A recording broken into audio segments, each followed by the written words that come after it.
జై శ్రీరామ్. శ్రీమాత్రే నమః. శ్రీ గురుభ్యో నమః.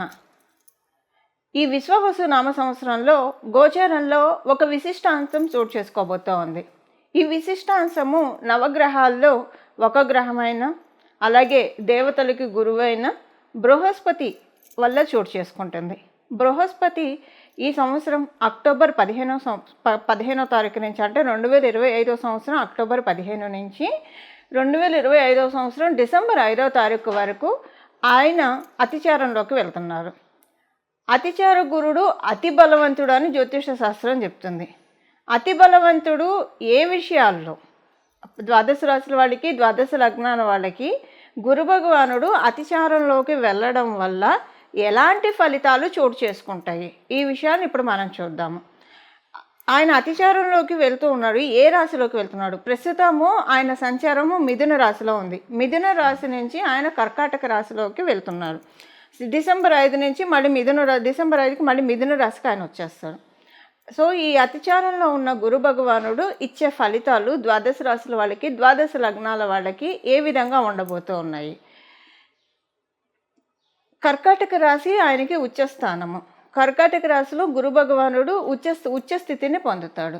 ఉచ్చస్థితిని పొందే రాశిలోకి ఆయన అది ఇంకొక విషయం మనం ఇక్కడ గమనించాల్సింది ఏంటంటే, నోటీస్ చేయాల్సింది ఏంటంటే, మీరు ఈ సంవత్సరం చూస్తే గురు భగవానుడు, అంటే ఈ విశ్వవసు నామ సంవత్సరంలో గురు భగవానుడు 3 రాశుల్లో సంచరిస్తున్నాడు. వృషభ రాశిలో సంచారం ముగించుకొని ఆయన మిథున రాశిలోకి వచ్చారు ఈ విశ్వవసు నామ సంవత్సరంలోనే, ఏప్రిల్లోనే. అలాగే అంటే 2025 నా ఉద్దేశం. ఈ 2025లో ఆయన 3 రాశుల్లో సంచారం చేస్తారు. ఏప్రిల్ నుంచి ఆయన ఈ సంవత్సరం స్టార్టింగ్లో వృషభ రాశిలో ఉన్న గురు భగవానుడు మిథున రాశిలోకి వచ్చారు. ఇప్పుడు మిథున రాశి నుంచి కర్కాటక రాశిలోకి వెళ్తున్నారు. అంటే 3 రాశులు అనమాట. 3 రాశుల్లో ఆయన సంచారం 2025 సంవత్సరంలో ఆయన సాగించారు. ప్రస్తుతం ఈ అతిచారం యొక్క ఫలితాలు ద్వాదశ రాశుల వాళ్ళకి, ద్వాదశ లగ్నాల వాళ్ళకి ఎలా ఉంటుంది? ఈ అతిచార గురుడు అతి బలవంతుడు ఏ విషయాల్లో ద్వాదశ రాశుల వాళ్ళకి ఇది మంచి ఇంపాక్ట్ని క్రియేట్ చేస్తుందా, లేదంటే ఏమన్నా జాగ్రత్తలను సూచిస్తుందా? ఇవన్నీ కూడా మనం ఒక్కొక్క రాశికి విడివిడిగా తెలుసుకుందాం. తులారాశి. తులా లగ్నంలో పుట్టిన వాళ్ళకి, మీ రాశి వాళ్ళకి కూడా గురు భగవానుడు పూర్తిగా అనుకూలం కాదు. ఎందుకంటే మీ రాష్ట్రాధిపతి శుక్రాచార్యులు అవ్వడం వల్ల మీరేంటంటే మీకు ఇక్కడ నవమ దశమ స్థానాల్లో జరుగుతూ ఉంది ఈ అతిచారం అనేది. సో నవమ దశమ స్థానంలో జరగడం వల్ల మీరు చేసే వృత్తి వ్యాపారాల్లో మీకు యోగవంతంగా ఉంటుంది. కాకపోతే ఈ యోగవంతం ఎప్పుడు ఉంటుంది? మీరు చేసే వృత్తి వ్యాపారాల్లో ఏదైనా ఒక ఉపద్రవం వచ్చినట్లే అనిపిస్తుంది. సపోజ్ మీరు ఉద్యోగస్తులైతే మీ ఉద్యోగ స్థానంలో ఏదో కాస్ట్ కటింగ్ చేస్తున్నారు, మిమ్మల్ని ఉంచరా, ఈ భయం ఎక్కువగా అనిపిస్తుంది. కానీ ఇది భయం వరకే ఉంటుంది, అది నిజంగా ఏం జరగదు కదా. మీరు చాలా డిప్రెషన్కి లోనవుతారు. మీ చుట్టూ ఉన్న వాళ్ళు కొంచెం మిమ్మల్ని వేపుకు తిన్నట్టు అనిపిస్తుంది మీకు ఉద్యోగస్తులైతే, మీ ఉద్యోగ స్థలంలో. అలాగే ఇంటికి వచ్చినా మీకు అలానే అనిపిస్తుంది.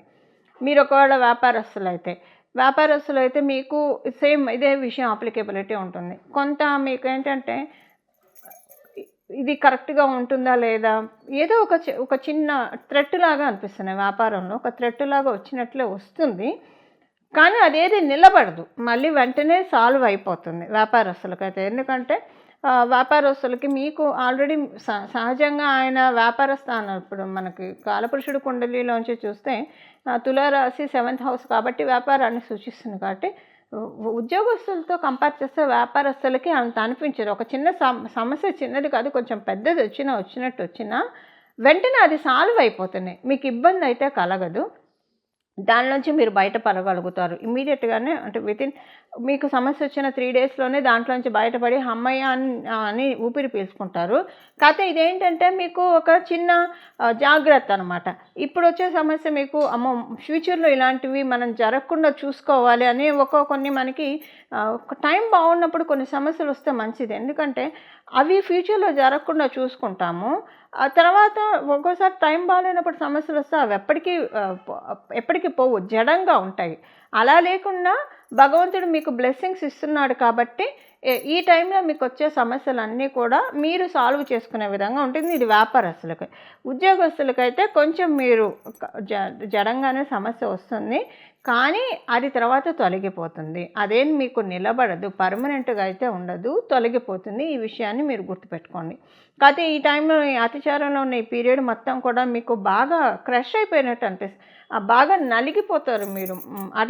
అడకత్తెరలో పోక చెక్కలాగా అంటారు చూసారా, అలా నలిగిపోయినట్లు అనిపిస్తుంది మీకు. అరే ఫైనాన్షియల్గా ఎలాగా అని ఆలోచనలు ఎక్కువగా ఉంటాయి. బట్ ఇది ఈ పీరియడ్ వరకే. ఎందుకంటే మీకు శుక్రబలం బాగా ఉంటుంది కాబట్టి గురు భగవానుడు కూడా మిమ్మల్ని ఎక్కువగా ఇబ్బంది పెట్టాడు. బట్ ఇక్కడ అతిచారంలో కొంచెం ఈ డిస్టర్బెన్సెస్ మీకు క్రియేట్ అవుతాయి. తులారాశి తులా లగ్నంలో పుట్టిన వాళ్ళకి ఇవి. తులారాశి తులా లగ్నంలో పుట్టిన వాళ్ళకి అతిచార గురుడు ఇచ్చే ఫలితాలు ఇప్పుడు చూసాం కదా. మనం ఎలాంటి ఫలితాలు మీ రాశి వాళ్ళకి అప్లికేబిలిటీ ఉన్నాయో. ఈ పరిహారం ఏం చేసుకోవాలి, ఏ పరిహారం చేసుకోవడం వల్ల ఈ అతిచారంలో వచ్చే గురు భగవానుడు మంచి రిజల్ట్స్ని ఇస్తాడు, ఏమైనా నెగిటివిటీని తొలగిస్తారు, అది ఇప్పుడు మనం చూద్దాము. గురు భగవానుడు కర్కాటక రాశిలోకి అతిచారంలోకి వెళ్ళడం ఇది నిజంగానే ఒక స్పెషల్ సిగ్నిఫికెన్స్ థింగ్. ఎందుకంటే ఆయనకి ద్వాదశ రాశుల్లో ఆయనకి ప్రత్యేకమైన స్థానాలు కర్కాటక రాశి, ధనుర్ రాశి ఆయన స్వక్షేత్రం మూల త్రికోణం, అలాగే మకర రాశిలో ఆయన నీచ పొందుతాడు, మీన రాశిలో ఆయన స్వక్షేత్రము.